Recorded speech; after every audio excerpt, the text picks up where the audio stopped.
Et j'ai connu Dieu au travers d'une expérience. C'était le 25 juillet 2005. Et si je dis que j'ai connu Dieu à cette date-là, vous, vous doutez bien que je suis pas né, enfin, on peut dire que je suis né de nouveau, mais je suis pas né en 2005, donc ça avant, je connaissais pas Dieu. Plus précisément, j'étais athée.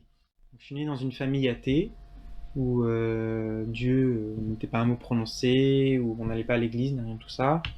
Dans une famille vraiment athée, j'ai pas été baptisé, j'ai pas suivi de catéchisme, rien du tout. Mes parents ne croyaient pas. À la limite, quand on parlait de Dieu, c'était uniquement pour parler de la pédophilie des prêtres ou de l'obscurantisme de l'Église, etc. Donc bref, on avait vraiment une assez mauvaise image de l'Église. Et les seules connaissances que j'avais du christianisme, en fait, ça se résumait au cours de l'histoire qu'on a au collège, c'est-à-dire les chrétiens, ce sont ceux qui ont fait les croisades, ce sont ceux qui ont brûlé vif Galilée parce qu'ils savaient que la Terre tournait autour du Soleil. Ce sont ceux qui ont fait l'Inquisition, ce sont ceux qui sont contre les préservatifs, justement c'est d'actualité. Ce sont ceux, voilà, c'est à cause d'eux que se propage le sida, etc. Donc vraiment, on a affaire à une religion obscurantiste, une secte, une véritable secte. Limite, il vaudrait mieux l'abolir.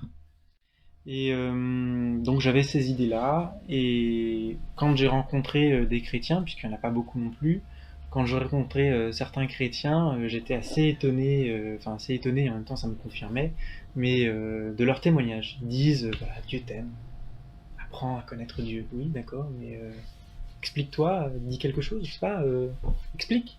Qui c'est Dieu, quoi quand on n'a jamais entendu parler de Dieu, sinon un espèce de Dieu pervers qui a provoqué les inquisitions, etc. Quand on dit Dieu t'aime, c'est un peu contradictoire. Hein. Soit un Dieu qui fait des inquisitions et qui en même temps te dit qu'il t'aime, c'est n'importe quoi. Et donc la plupart des chrétiens s'en tiennent à ça. Voilà, Dieu t'aime. Donc ça confirme que ce sont des gens complètement crédules. Enfin, ça confirmait que ce sont des gens complètement crédules qui réfléchissent pas. Et certainement qui reçoivent ces croyances-là de leurs parents. Ils ont vécu toute leur enfance dans l'église, donc ils ont conservé ces croyances, etc. Alors il y en a qui essayent de montrer un peu plus de joie, de vie, un peu comme dans les publicités. Pour que une publicité marche bien, on met de la bonne musique, etc. pour essayer de vendre un truc qui est complètement nul. Mais je sais pas si vous avez vu les pubs pour certaines voitures, on met une musique extraordinaire alors que la voiture ne vaut rien. Et on arrive à croire que la voiture est belle alors que la publicité est complètement nulle. Quand on la voit en réalité, t'es assez déçu. Donc il y a certains chrétiens, j'avais l'impression qu'ils faisaient la même chose. Ils font un sourire artificiel. Quand ils te disent mais aime Dieu, il t'aime, ils se mettent à pleurer, genre ils sont en train de revivre le martyre eux-mêmes. Vraiment c'est impressionnant, mais est-ce que c'est convaincant? Non. Il y a quoi derrière? On a du théâtre, c'est beau, c'est du spectacle, mais il n'y a rien. Donc ça me confirmait encore plus dans le fait que les chrétiens, c'était des gens assez crédules, assez théâtrales, ils vivaient dans un monde d'illusions. Puis en plus de ça, il faut ajouter quand même un certain nombre d'interdits qui pèsent sur eux, et quand tu les regardes, il y en a certains, tu vois clairement la transpiration de la frustration qui est ultra visible chez certains. Donc tu dis qu'en gros, ils vivent un truc, ils ont peur de la mort, ça doit être ça certainement, ils ont peur de la mort, ils ont peur, je sais pas de quoi, mais ils ont peur, c'est ça que je me disais.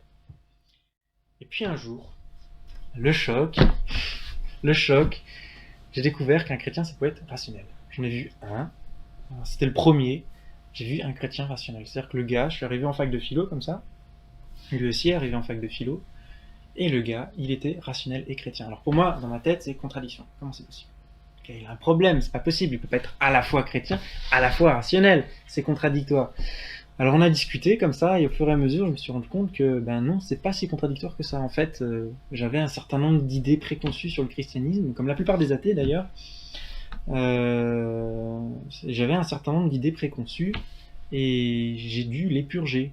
De même que lui a dû d'ailleurs se purger sur un certain nombre d'idées. Donc on a beaucoup communiqué l'un l'autre, et j'ai purgé ces idées-là, et on a voulu se convertir l'un l'autre. Moi, j'ai voulu convertir au christianisme, à l'athéisme évidemment. Hein. J'ai voulu me convertir à l'athéisme, et lui a voulu me convertir au christianisme. Voilà, dans le bon ordre. Et ça n'a pas marché. En gros, on argumentait, l'existence de l'univers, un commencement, non, il n'y en a pas, etc. Est-ce que l'ordre moral a besoin d'un Dieu? Moi, je disais non, évidemment, il n'y a pas besoin de Dieu, notamment parce qu'il n'y a pas d'ordre moral. Moi, j'étais athée, hein, pour moi. Il n'y avait pas eu de Dieu créateur. Donc, l'univers, il n'y avait pas d'intention derrière l'univers, donc rien n'avait de sens. C'était un univers absurde, purement mécanique. Hein. Donc, l'univers est apparu comme ça. Non, pas l'univers. L'humanité est apparue comme ça, l'humanité disparaîtra également dans la plus pure indifférence. Donc, à la limite, puisque la nature nous détruira, on peut se permettre de tuer son voisin, etc. Enfin, je veux dire, naturellement, si on essaye de fonder une morale rationnellement, puisque moi j'étais à fond rationaliste, si on veut fonder une morale rationnellement, autant tuer, hein, on accomplit la nature. Autant tuer, autant violer, puisqu'il faut quand même se reproduire, donc il faut violer, il faut, enfin voilà, etc. Donc j'avais une morale nihiliste, en gros, je m'inspirais beaucoup d'un personnage de Dostoïevski qui disait si Dieu n'existe pas, tout est permis. Donc je pensais effectivement cela. Alors évidemment, dans une certaine mesure, il ne faut pas se faire choper par les flics. Hein. Mais c'est sûr que les flics, c'est quand même un peu plus contraignant qu'un Dieu inexistant. Quoi. Il y en a qui ont besoin d'un Dieu inexistant, moi il me fallait quand même un peu plus. Voilà. Et donc on a discuté pendant un an, comme ça. Alors je lui montrais mon athéisme pratique, lui me montrait son christianisme pratique, on échangeait des arguments, mais bon bref, on n'arrivait pas à se convaincre l'un à l'autre. Alors j'ai une idée.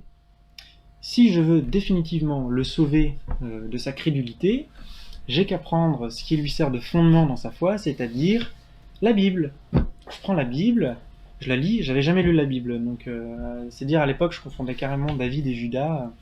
Donc j'ai pris la Bible, je lis les premiers passages, Genèse 1, je la réfléchis pendant 48 heures, qu'est-ce que ça signifie? Dieu au commencement créa les cieux et la terre. Pourquoi les cieux? Pourquoi au pluriel? Je vais voir des chrétiens, je leur demande pourquoi il y a les cieux. Pas de réponse, donc ça me confirme le fait qu'ils sont imbéciles. Je vais voir Mike il réfléchit, il essaye de me donner une réponse, etc. Bon.